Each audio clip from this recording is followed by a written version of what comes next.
Deleted users in Microsoft 365 are accounts that have been removed from the system by an administrator. But what actually happens when you delete a user? The account isn't gone instantly. Microsoft 365 moves the deleted user to a recycle bin known as the soft deleted state. This retention period lasts for 30 days, giving you a vital window for recovery in case an account was deleted by mistake. During these 30 days, administrators can restore the user, bringing back their account, email, and access to services. If the account remains deleted after the retention period, it's permanently removed, and this process is called hard deletion. Once hard deleted, all associated data is lost and cannot be recovered.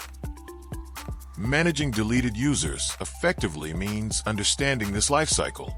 Always verify before hard deletion, and act promptly if you need to restore a user. These steps help protect your organization's data and keep Microsoft 365 running smoothly.